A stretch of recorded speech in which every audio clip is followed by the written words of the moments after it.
Punch-Out is the 10th best game. It's immediately satisfying to play. The names are great, they're so racist. The Jap's name is Piston Honda. The Russian's name is Soda Popinski, which in the arcade version it was Vodka Drunkinsky. And the Jew's name is Kaiki Kiteman, for fuck's sake. I had this game down so well. I used to be able to beat it with one hand, because I used to have to take light bowls of bong hits with my other hand, and it doesn't have a pause button, so when the pipe comes around you either have to make the decision to be a badass at the game or pass up the pipe. So I was just a badass at the game. I beat the entire game without getting hit, super easy. Also, the dude you see who beats Mike Tyson in one round on YouTube, he does beat it without getting hit, but he's got a cheat on it where each punch takes a little bit more damage. You can't beat Mike Tyson if you follow the exact moves. You can't beat him in one round. This game's cooler than if Mike Tyson dipped his fist in LSD and punched it through your skull into your brain. This game fucking rocks. Number 9 is Solar Jetman, a game that takes patience. I find a strange style game play a fun change from regular games. This is one of the only few Nintendo games that has gravity, as opposed to all the others that doesn't. I know it's given that all the levels are repetitive, but its strange style gameplay has me gripped, where it has another success. As a rating, I give it 5 gravity bong rips. This game's cooler than taking a solar fucking knife hit. Actually, wait, that would take forever, so that's not very cool. This game's cooler than getting abducted by hot female aliens. Because who wants females anyways when you play Nintendo? Girls don't even like Nintendo, so fuck them. Number 8 is Galaxy 5000. I only discovered this game last year. Until then, I thought Pro-Am 2 was where it's at. Galaxy 5000 makes RC Pro-Am look about as much fun as getting kicked in the face. After Galaxy 5000, there is no going back. It's heroin, and RC Pro-Am is like a Vicodin you found in the toilet. It's the best in the genre. It's even better than Rock and Roll Racer. I could play cars, or I could play spaceships. Easy decision. I give the rating of this, 15 lines of Space Coke. Number 7 is Faxanity. It has great monsters, animation, it's got a dark feel to it, and it's a great RPG. I rate this game as being as good as if one of those jumping around eyeball monsters were to fondle your balls. Number 6, Solstice.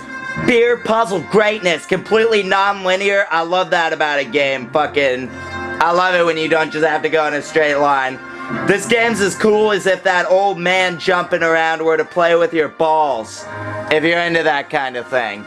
It's pretty fucking cool, and you can watch the speed run in probably about as much time as I do to have time to talk about it. Most games have their flaws that you can dwell on, and not being able to use your own fucking weapon is a pretty big flaw most people can't get past. Number 5 is Iron Sword. You're playing Fabio. That's right, no shit, Fabio. And for some reason, Fabio has to defeat the evil wizard Kuros. Fabio's goddamn sword is so big, mean-looking, magical, and guess what else? Useless. When you swipe your weapon, it doesn't do a fucking thing. I guess it makes sense. A model Fabio can't use a sword worth of shit, so basically, you just have to avoid enemies. So what's good about this game? It's actually fun to play. The animation rocks. The music is probably the best music I've ever heard in a video game. Probably the best music I've ever heard in my fucking life. Short of me singing to myself. I have to give props to David Wise, the man who single-handedly composed all of WarioWare's fucking awesome music.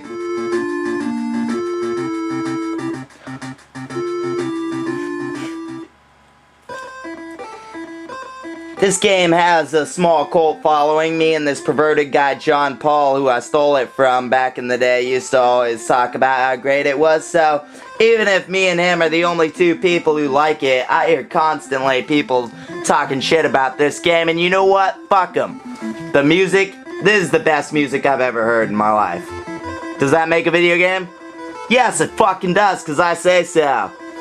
When rating this game, I could only compare it to Fabio jumping around there, touching your balls. Wait, no, I could do better than that. I would rate this game as if some fucking weird wizard were to fucking serve you up with some wicked, wild, hallucinogenic potion that was like 5 times more potent than the last hallucinogenic potion you ate. I don't know about you, but the last hallucinogenic potion I ate was pretty fucking potent, so that'd be badass. Just like this fucking game. Fuck. Number 4 is Mario 3. I'm sure I have a general consensus here. Mario 3 fucking rocks. I don't really have to explain anything because you already know.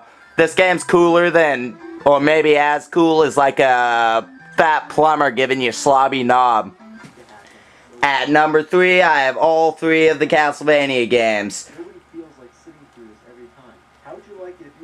You're gonna fault me right off because 2 is so much different from 1 and 3, but I can fight back by saying I consider 2 as like the sequel to 1, and it's just like a continuation, and yeah, if you don't buy that, then fuck off, this is my lesson. I love most of the shit James Wolfe had to say, but his opinion's bullshit when it comes to this game. He didn't even mention that you're essentially invincible, because when you die all your lives, you start off just with none of your money, but right when you in the same place that you die at, so you can die as many times as you want. But all his criticisms he says are true, but that you can make a bunch of criticisms about any cool game, none of them were perfect. This game was so fucking satanic and evil, people had to play it at my house because their moms wouldn't buy it for them. It has hanging people in the background, for fuck's sake, that's cool. I find no game better to worship the devil and smoke crack to than this game. Castle Quest is the number 2 best NES game. I know that no one else probably agrees with me on this, but when you just listen to that music, you'll know. Yeah, the music sucks. I don't know, maybe you need to be high on drugs to like playing this game, but I like it. Avoid it at all costs, unless you are fucked up on drugs. When you first start it, you realize the gameplay sucks, the annoying soundtrack is one song that repeats itself the entire game, and the animation is terrible. This game is all substance. It's one of the best puzzle games I've ever played. It does something that few games do. It's completely non-linear, which is one of my favorite qualities in a video game. I'm guessing Skinner wrote the song Freebird about this game.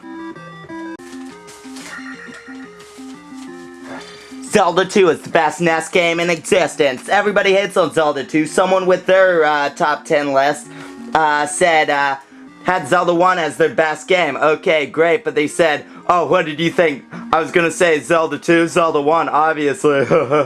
You know what? Fuck him. Zelda 2 is the best game. Fucking kicks the shit out of Zelda 1. Shit. It's strange that I find the phenomenon of hating Zelda 2 is worldwide because they never repeated the same style game for a Zelda game. But fuck everybody else. I loved it. And everyone else who didn't love it can upthrust themselves. Zelda 2 is well animated, not completely linear, which is like, you know, you can beat Castle 3 before you beat Castle 2. I love that shit. This game's cooler than a psychedelic elf that looks like Wendy O. Williams shooting a speedball through your dick, getting you so high that you think a psychedelic elf that looks like Wendy O. Williams is hot. Enough so much that you fucking bust one back. This game's cooler than Alexander Shulgin having a workshop in your brain. This game's cooler than a vicious group of cretins smoking you nuclear radiated weed and initiating you into a gang with Brad Dunker and fucking Bruce Dickinson kinda cool. I'm gonna toss on down. Sit down inside